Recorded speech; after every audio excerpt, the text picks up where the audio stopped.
아마 여러분들 가운데 이런 의문을 가진 분들이 들어있을 줄로 압니다. 예수님을 십자가에 못 박게 한 가장 큰 죄인들은 복음서에 보면은 유대인의 장로들, 대제사장들, 또 서기관들인데, 왜 사도신경에서는 보면은 본디오 빌라도에게 고난을 받으사 십자가에 못 박혀 죽으시고 예수님께서 십자가의 죽음에 대한 모든 책임을 빌라도 한 사람이 다 뒤집어 썼는가 또는 뒤집어 씌웠는가. 그래서 결과적으로 지금까지 수십억 명의 그리스도인들이 우리가 오늘 조금 전에 그랬던 것처럼 사도신경을 암송할 때마다 지옥에서 빌라도가 이 사실을 들으면서 가슴을 뉘우치며 또 후회하는 그런 부당한 일을 만들었는가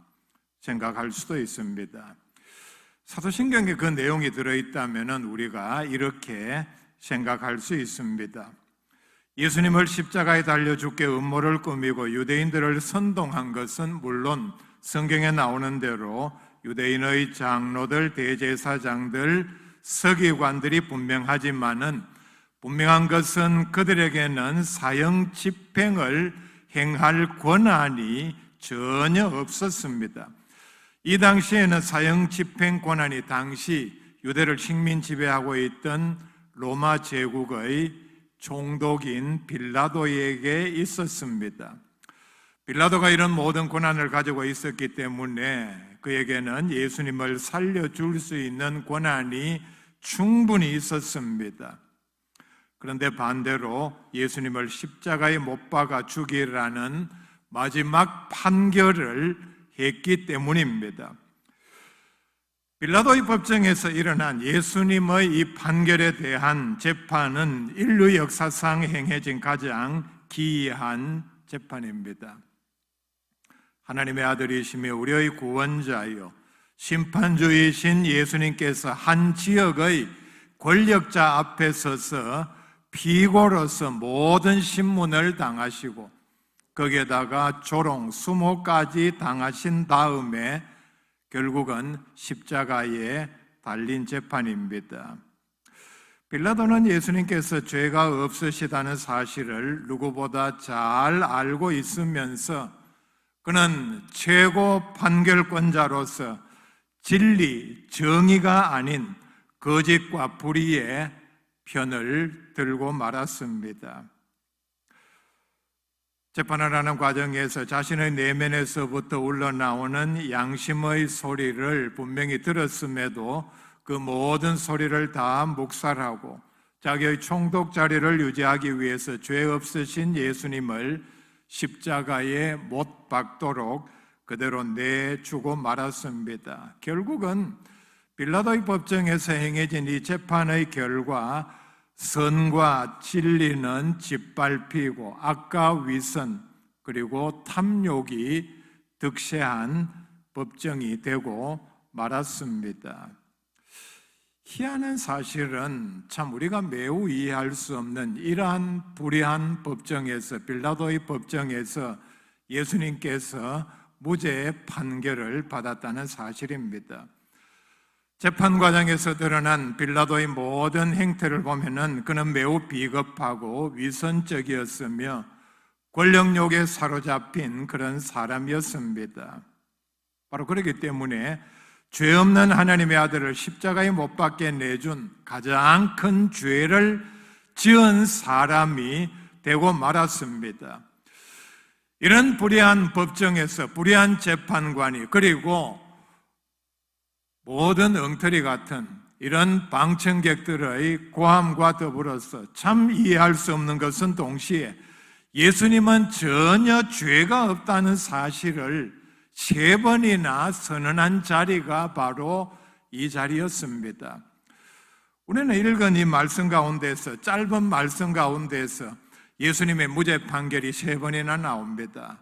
매우 짧은 시간 안에 이루어진 것으로 보입니다만 실제로는 예수님의 이 무죄 판결은 시간을 두고서 오랜 이 심의 끝에 많은 경론 끝에 나온 것으로 추측할 수 있습니다. 이런 재판정에서 성경적으로 보면은 예수님은 전혀 죄가 없다는 사실을 결정적으로 증언한 사람이, 판결을 내린 사람이 바로 탐욕에 사로잡힌 불의한 그리고 비겁한 빌라도를 통해서 이루어졌다. 매우 역설적인 대목입니다.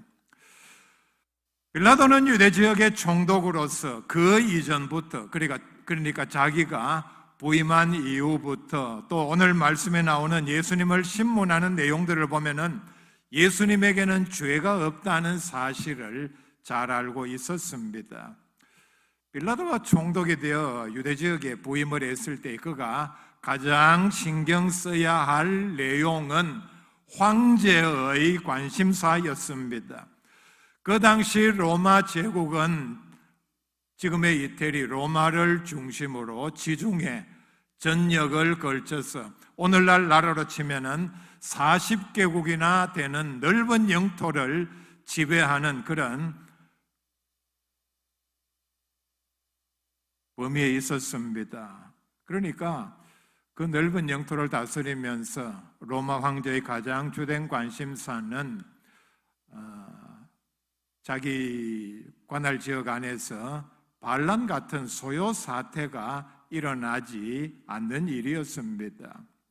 자, 이런 면에서 보면은 그 권한을 맡은 황제로부터 위임을 받은 빌라도가 가장 신경 써야 할 내용은 자기 관할 하에서 로마 황제가 감시를 하고 있는데 반란이 일어난다든지 독립운동이 일어난다든지 하는 것을 제일 경계를 해야 했습니다. 그렇다면은 주의를 기울여야 할 일이 무엇이냐 하면은 사람이 많이 모이는 일입니다.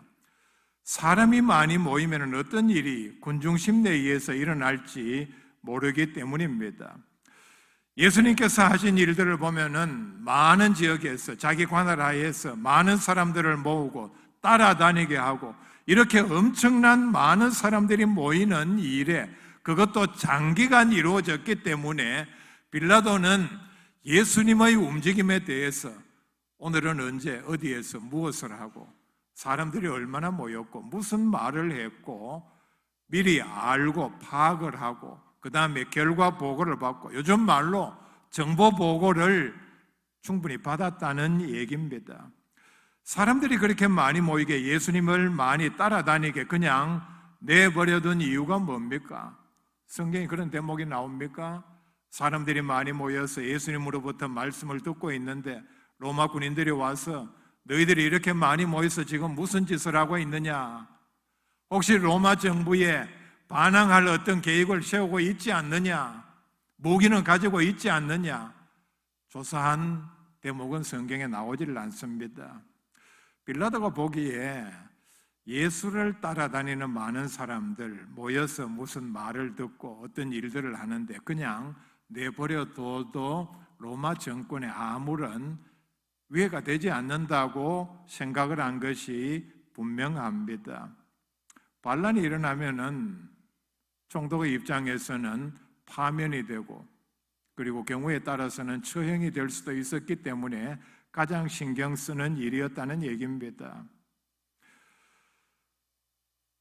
예수님은 전혀 죄가 없다. 이 말씀이 오늘 읽은 말씀 가운데서 빌라도의 판결을 통해서 세 번이나 나타납니다. 제일 먼저는 18장 38절 말씀입니다. 33절 말씀부터 보면은 본격적으로 빌라도는 예수님의 죄목에 대해서 신문을 합니다. 예수님을 고소한 사람들이 빌라도 법정에 끌고 온 사람들이 예수는 이런 죄를 지었다 고소한 내용이 유대인의 왕이라고 했다 주장을 하고 사형을 시켜달라 고소를 했습니다. 빌라도가 신문을 해보니 예수님에게는 아무 죄가 없었습니다. 그래서 첫 번째 나온 그의 판결 선언은 38절 뒷부분에 이 말을 하고 다시 유대인들에게 나가서 이르되 나는 그에게서 아무 죄도 찾지 못하였노라. 첫 번째 판결입니다. 두 번째 판결은 19장 4절 뒷부분에 나옵니다.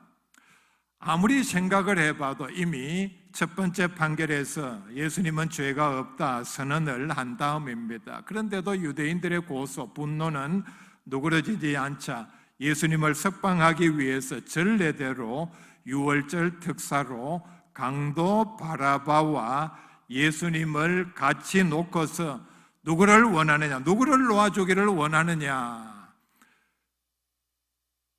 예수님은 무죄한 분이었고 빌라도의 생각에 바라바는 강도였고 사람을 죽인 사람이었기 때문에 당연히 예수를 석방하라 요구할 줄 알았는데 뜻밖에도 유대인들은 바라바를 놓아주기를 원한다 하자 다시 그가 생각해낸 방법이 유대인들이 보는 데서 심하게 채찍질을 하면은 피를 많이 쏟고 굉장히 지친 모습으로 아마 유대인들의 마음을 조금은 누그러뜨릴 수 있겠다 생각을 하고 그렇게 하고 난 다음에 19장 4절 말씀 뒷부분에 보면은 이는 내가 그에게서 아무 죄도 찾지 못한 것을 너희로 알게 함이로라.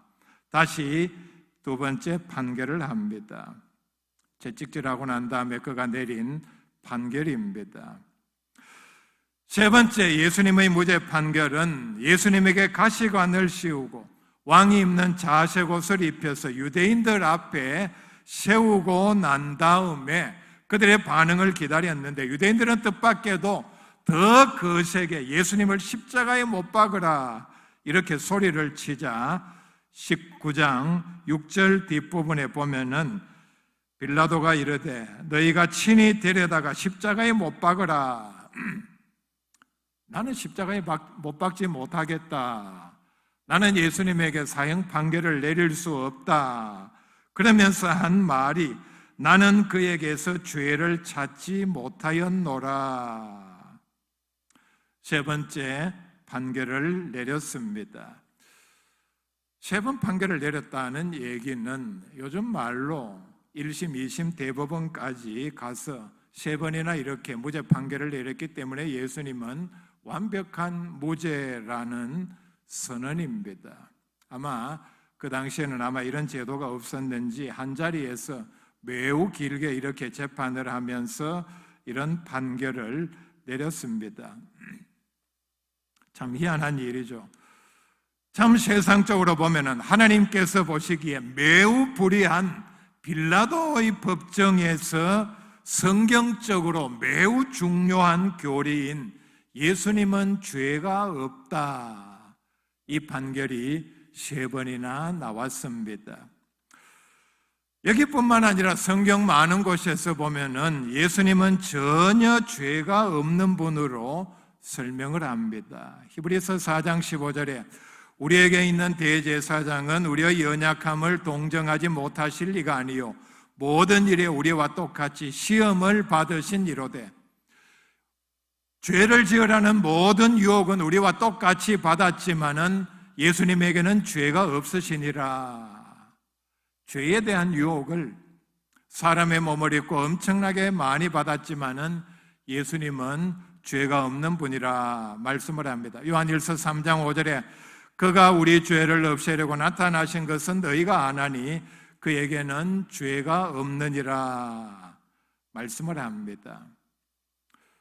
예수님의 제자들을 통해서 예수님의 무죄성에 대해서 어떻게 설명을 합니까? 예수님에 대해서 가장 잘 아는 제자 베드로는 그가 쓴 베드로전서 1장 19절에 오직 흠 없고 점 없는 어린 양 같은 그리스도의 보배 피로 된 것이니라.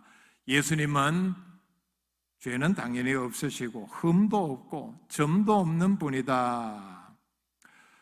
마태복음을 기록한 마태의 기록을 통해서 마태복음 1장 23절에 임마누엘 우리와 함께하는 하나님이시라 말씀을 했습니다. 하나님에게는 죄가 없다는 뜻입니다. 요한복음 20장 28절에 제자 도마는 부활하신 예수님을 확인하고 난 다음에 예수님을 가리켜서 나의 주, 나의 하나님이라고 고백을 했습니다. 하나님이시다. 하나님에게 무슨 죄가 있습니까? 예수님의 제자 가룟 유다는 세상적으로 가장 지식이 많은 사람이었습니다. 3년 이상 예수님을 관찰을 했습니다. 예수님을 팔고 난 다음에 마태복음 27장 4절에 내가 무죄한 피를 팔고 죄를 범하였도다. 그는 자신의 죄를 이렇게라도 뉘우쳤습니다.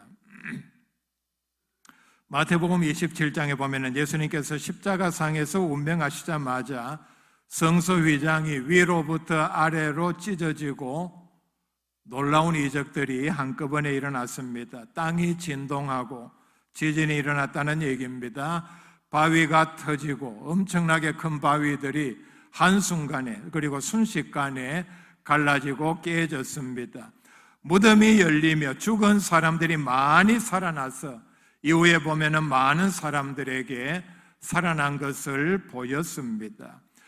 이런 놀라운 현상들을 보고서 54절 말씀에 보면은 예수님의 십자가 밑에서 사형 집행을 하고 예수님의 시신을 지키던 로마 군인들은 이렇게 고백을 합니다.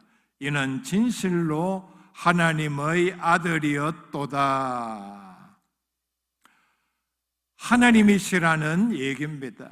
그 이전까지는 사형수요, 십자가 처형이 마땅한 죄인으로 생각하고 십자가 처형을 집행을 했는데 예수님의 죽으심을 보니까 정말 하나님의 아들이 하나님이 분명하다, 죄가 없는 것이 분명하다, 이방인들을 통해서 이렇게 우리에게 증언하고 있습니다. 세 번째, 십자가 처형에 대해서 말씀을 드립니다. 문맥이 이어지지를 않죠. 제가 지금까지 드린 말씀은 예수님은 무죄다, 전혀 죄가 없으시다, 그렇게 판결이 났고 3번이나 선언을 했지만은 뒤에 바로 일어난 일은 예수님의 십자가 처형을 우리에게 말씀을 하고 있습니다. 빌라도는 당시 유대 지역의 최고 권력자로서 예수님은 아무런 죄가 없다 이렇게 3번이나 선언을 하셨음에도 결국은 유대인들의 집요한 요구, 나아가서 협박에 못 이겨서 예수님을 십자가에 못 박게 넘겨주었습니다. 빌라도는 자기 나름대로 예수님을 석방시키려고 최선을 다했습니다. 우리가 인간적으로는 이 사실을 절대로 간과해서는 되지 않습니다. 나름대로는 최선의 노력을 했습니다. 그런데 19장 12절 말씀에 보면은 이제는 마지막 방법으로 유대인들이 빌라도를 협박을 합니다. 빌라도를 협박한 내용을 보면은 유대인들은 빌라도의 약점이 무엇이라는 사실을 잘 알고 있었습니다. 19장 12절 말씀에 이러함으로 빌라도가 예수를 놓으려고 힘썼으나 유대인들이 소리질러 이르되 이 사람을 놓으면 가이사의 충신이 아니니이다. 무릇 자기를 왕이라 하는 자는 가이사를 반역하는 것이니이다. 이렇게 협박을 합니다. 이 협박의 내용이 뭡니까? 예수는 자칭 유대인의 왕이라고 떠들고 다닌 사람이다. 바로 이 행위 자체가 가이사를 반역하는 것이다. 이런 엄청난 죄인을 석방하면은 바로 반역에 동조하는 일이다. 이 사실이 가이사의 귀에 들어가면은 아마 여기에는 이런 뜻을 포함하고 있을 것입니다. 당신이 만약에 예수를 무죄 석방하면은 우리가 로마 정부의 사람을 보내서 가이사에게 당신이 반역자를 석방했다고 신고할 것이라. 이 귀에 들어가면은 당신은 파면을 당하고 대역죄에 동조한 죄로 당신은 처형당할 것이라는 협박입니다.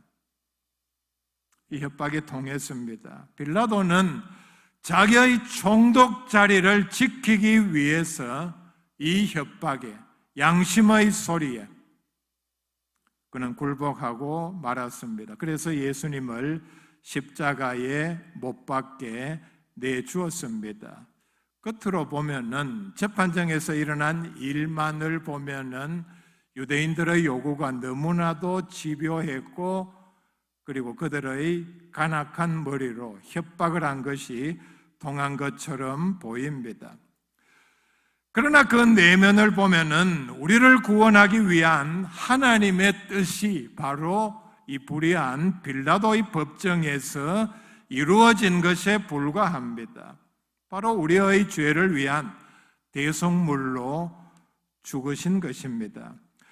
마태복음 20장 28절에 인자가 온 것은 섬김을 받으려 함이 아니라 도리어 섬기려 하고 자기 목숨을 많은 사람의 대속물로 주려 함이니라. 예수님께서는 이미 훨씬 전에 자기가 이 땅에 오신 목적을 분명히 설명을 했습니다. 출애굽기 12장 5절 말씀에 보면은 유월절을 시작을 하면서 유월절을 지킬 때에 각 가정에서 죽임을 당할 어린 양을 선택을 하면서 유일한 조건으로 반드시 흠이 없어야 한다. 그래서 집안에 가두고 세밀하게 살폈습니다. 며칠을 세밀하게 살핀 다음에 흠이 없는 것을 확인하고서 그들을 위해서 잡았습니다. 바로 이 유월절 어린 양은 예수님을 예표를 합니다. 예수님은 우리의 죄 용서를 위한 하나님의 어린 양이라 요한복음을 시작하면서 1장 29절에서 그렇게 말씀을 했습니다. 그렇다면 예수님에게 반드시 요구되는 성결 조건이 뭡니까? 죄가 없어야 한다. 어떤 죄도 어떤 흠도 없어야 한다는 조건입니다. 그래야만이 우리의 죄를 용서받게 하는 완벽한 제물이 될 수 있기 때문입니다. 제물이 흠이 있어서 되겠습니까? 매우 부족한 것, 보기에도 흉한 것을 가지고 제물로 삼을 수는 없습니다. 죄 많은 사람을 하나님께 대신 용서받게 하는 제사를 드려서 우리의 죄를 용서받게 할 수는 없기 때문입니다. 예수님 자신이 완벽한 제물이어야만이 우리의 모든 죄를 용서할 수 있습니다. 이사야서 53장 5절에 그가 찔림은 우리의 허물 때문이요 그가 상함은 우리의 죄악 때문이라. 그가 징계를 받음으로 우리는 평화를 누리고 그가 채찍에 맞음으로 우리는 나음을 받았도다 말씀을 합니다. 우리의 죄를 속량하기 위해서 자신을 속죄 제물로 드린 예수님의 십자가의 고난을 깊이 묵상하는 고난주간이 될 수 있기를 바랍니다.